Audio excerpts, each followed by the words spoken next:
दर्द नहीं है इसमें। पेन नहीं है ना? हाँ, पेन और कितने टाइम से ये कोरोना के टाइम से ही है, 2019 दिखाओ इसको। से है।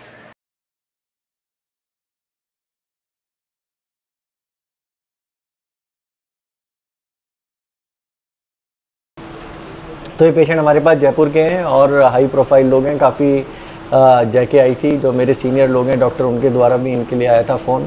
तो इनसे पूछते हैं इनकी प्रॉब्लम क्या थी। इनको पूरा हाथ ऐसे सूजा हुआ था 2018 से, और ये उनका क्यों नहीं ऑपरेशन करा पा रहे थे, क्या ट्रीटमेंट ले रहे थे, हमसे मिलकर इनको क्या कन्फ्यूजन था, हमने इनको कितने टाइम की दवाइयाँ दी, आज कितना टाइम ऑपरेशन हो गया। पूरा हाथ का मूवमेंट दिखाना जरा इनको सर, पूरा मस्त है, कोई टेंशन नहीं इनको। सर आप अपनी पूरी स्टोरी सुना दो, आप पूरा अपना इंट्रोडक्शन दे दो। मेरा नाम मदन कुमाऊत है और मैं जयपुर जोठवाड़ा गोकुलपुरा खंडी फाटक 200 फीट बाईपास के पास में रहता हूँ। मेरी ये जो गांठ थी ये एक फेड्स की गांठ थी और ये 2018 में अचानक हुई थी। तो फिर मैंने उस टाइम पे इसकी MRI वगैरह कराई, सोनोग्राफी कराई, तो उसमें सभी डॉक्टरों ने बोला कि ये नॉर्मल गांठ है, अगर आपको कोई प्रॉब्लम है तो आप इसको निकलाओ, नहीं प्रॉब्लम है तो आप इसको पड़े रहने दो। तो मैंने उस टाइम जाँच करा के इसको छोड़ दिया था। फिर 2 साल 3 साल तक मैं रेगुलर काम करता रहा। फिर कोई मेरा एक परिचित डॉक्टर साहब हो रहा है, मेरे बैंगल्स का शोरूम है जयपुर में, दयाल बैंगल्स के नाम से, वहाँ पर मैं डेली बैठता हूँ। तो उन्होंने बोला कि सर ये आपकी गांठ काहे की है? तो मैंने बोला सर मेरे ऐसे ऐसे फेड्स की गांठ हुई थी 2018 में। उन्होंने बोला इसको आप ऑपरेट कराओ। तो मैं सर बोला मुझे सर मैंने तो जांच करवा ली, ऑपरेट की आवश्यकता नहीं है। कहीं नहीं, फिर भी एक बार आप इसको साल 2 साल से चेकअप कराते रहा करो। फिर मैंने उनके कहने से दोबारा मैंने इसको चेकअप कराया। तो फिर मेरे को डॉक्टर साहब ने सजेस्ट किया कि आप अच्छे जो हैंड सर्जन हैं उनको दिखाओ। फिर मैंने पता किया तो मेरे बड़े भाई के बच्चे भी MBBS कर रहे, तो उन्होंने बोला कि आप यहाँ पर डॉक्टर अमित मित्तल साहब हैं, DCM बैठते हैं, उनके पास आप दिखाओ।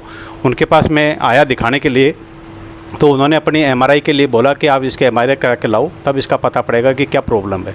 MRI मैंने करवाई, MRI करा के इनको दिखाया तो उन्होंने बोला कि ये गांठ आपके है तो ठीक प्लाज्मा की है, लेकिन ये थोड़ी बढ़ रही है, तो आप इसको ऑपरेट करवा लो। कल को कोई नस पे दबाव आ जाएगी तो कोई कुछ भी हो सकता है, पैरालिसिस हो जाए या ब्रेन हेमरेज हो जाए, कुछ भी हो सकता है। मैंने इनका कहने से फिर मैंने विचार किया, मुझे सर मेरे को 10-15 दिन का टाइम दो। फिर मैं घर पे जाके सोच विचार किया, डॉक्टर साहब के बारे में पता किया। तो मैंने जिनसे भी मैंने बात की तो बोला कि डॉक्टर मित्तल बहुत बेस्ट डॉक्टर हैं और हैंड सर्जन हैं, वो जो भी करेंगे बिल्कुल ओके करेंगे, आपको घबराने की ज़रूरत नहीं है। फिर मैं 1 महीने बाद में पर्ची कटवा के गया था, फिर दोबारा वापस आया। फिर मैंने सर को बोला मुझे सर मेरे को ऑपरेशन करवाना है। कहा आप तो 1 महीने पहले करवा रहे थे। मुझे सर मैं सोच समझ के दोबारा हिम्मत करके आया हूँ आपके पास। तो डॉक्टर साहब ने बोला कर दो ऑपरेशन, मुझे सर कर दीजिएगा। इन्होंने मेरे को 1 दिन खाली पेट 6 घंटे रहने के लिए बोला था। 6 घंटे पहले मैं खाली पेट रहा और हॉस्पिटल में जाके मेरे को एडमिट कर दिया और सिर्फ 40 मिनट के अंदर मेरा ऑपरेशन कर दिया और बिल्कुल कोई चीर फाड़ नहीं हुई। टाँके भी आए तो बिल्कुल क्लीन हो गए वापस।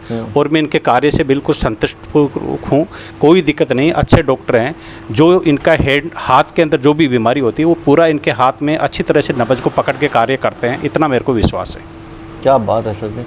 और जो भी लोग सुनना चाहते हैं उनको हमारे बारे और में जो भी लोग कोई इन डॉक्टर साहब के संपर्क में जो भी इनके पेशेंट है वो बिल्कुल निडर होकर इनके साथ में रहे। इनके जो भी दवाई वगैरह जो है वो आराम से ट्रीटमेंट ले और विश्वास के साथ में ले कि ये भी भगवान शिव का नाम लेके काम करते हैं। जो काम होता है परमात्मा के द्वारा होता है, ये तो एक माध्यम बना रखा है डॉक्टर का, भाई मेरे हाथ से हो रहा है।